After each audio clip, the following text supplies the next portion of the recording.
All right, so now that you have an idea of your strengths, I'm going to move into the next action item, and you'll be leveraging your strengths for this next one. And that is build authentic connections. The human brain is wired for connection.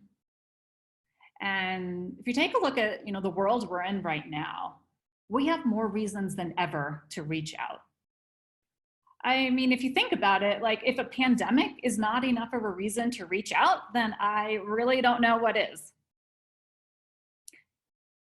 And you really don't know where your next opportunity or client will come from. The human brain, for short-term memory, generally operates on a LIFO model. And, apologies on my nerdy accounting term, but for those of you that don't know, LIFO stands for last in, first out. And that's how the short-term memory really works in our brain. So the more recently that you've been in touch with your contacts, the more likely they are to think of you when an opportunity comes along.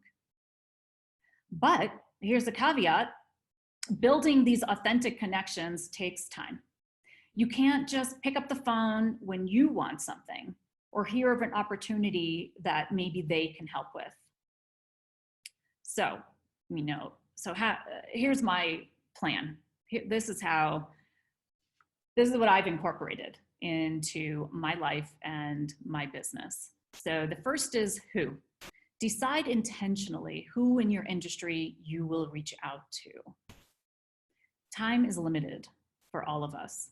And so you really just cannot keep in touch with everybody. So I've made the intentional decision to keep in touch with people that I enjoy, maybe people with shared values. I serve on the board of a nonprofit, and so that's something I look for when I look at somebody's LinkedIn profile to see, do they maybe have that shared value around community service? Or maybe it's a hobby. So connecting and really trying to build that authentic connection with somebody. The second part of this is the what, and that's really the plan. So if you fail to plan, then you're planning to fail. So come up with a plan. How often do you want to keep in touch with people? What communication vehicles are most comfortable for you? Maybe you're an introvert, maybe you like emails, or maybe you're chatty and picking up the phone and just checking in with people. Maybe that's what works for you. And then the third part of this is preparation. And I'm not really a believer in, having a really detailed script or questions to ask. And my approach to this is really going back to strengths. And depending on what your strengths were, that would be a really authentic way for you to build connections with new people, as well as keeping the connections going with people that are already in your network. So how does this work? So for example, I'll continue with that pioneer example. Pioneers like new things. Like the question in their mind is like, okay, what's new? That's exciting for me. So on a call, you might, or even in an email, if you're a pioneer, you might ask, hey, what's new in your world? Versus a teacher, teachers love to ask questions.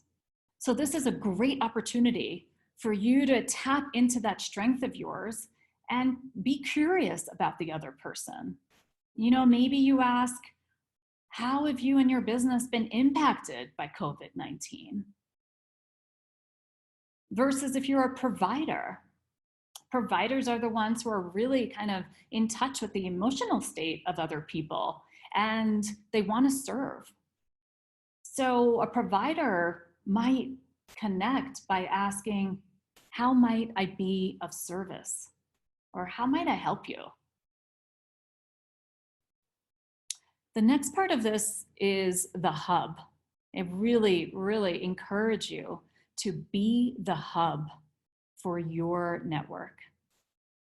Be the one that connects people to each other. Each day, ask yourself, who can I connect? Can I connect them to somebody else? Can I connect them to an idea? Is there a book that I heard about that I thought would be good for them? Or an article. And so I encourage you each day to at least make that one connection. And you really will be amazed at the impact that that will have to stay in touch and continue to build your connections. And then the last part of this is the how. What's your intention? You just think about that overall. And when they ask, as they probably will in the phone or in an email, and what are you up to? That's when you can let them know. Maybe you're looking for a job or who your ideal clients are. So don't be a poacher, keep your answers succinct, and keep the other person's interest going. Okay, and then the last part of this is tracking your contacts. So, there's no way that we can just keep track of all of this in our mind. Who did I stay in touch with?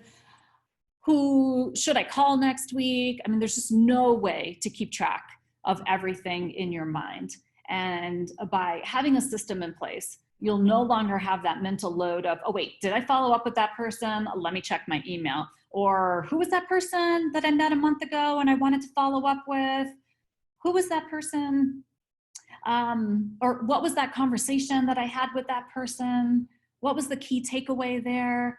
And so here's a rule of thumb for you, that if you have less than 20 people, so if you haven't been tracking at all so far, then, and just start with 20 people, and then you can use paper for that, nothing complicated. Just write down a list of those 20 people and then keep track of those that you have somehow contacted. If you have between 20 and 100 people, I suggest you use a spreadsheet. And that is just an easy way for you to keep track.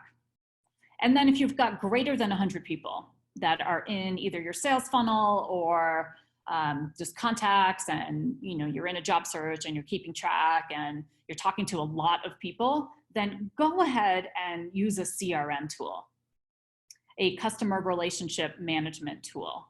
And there's so many free ones out there right now.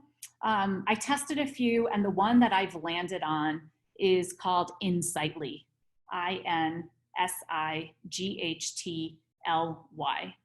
And their free version still allows you something like 1,000 contacts, and you can even send emails from there. You can create email templates. It has a lot of functionality. So I recommend that one.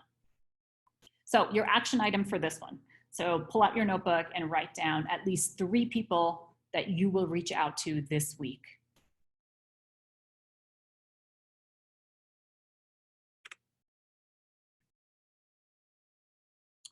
Here is a simple template. So if you're looking for something just to keep track of your top 20, go ahead and take a screenshot of this, and then you can just print it out. But this is just a nice visual to have up in your office somewhere about your top 20 people in your industry that you want to remain in contact with. Or it might be influencers in your community that you don't necessarily know yet, but you're going to take the time to build that connection with these people.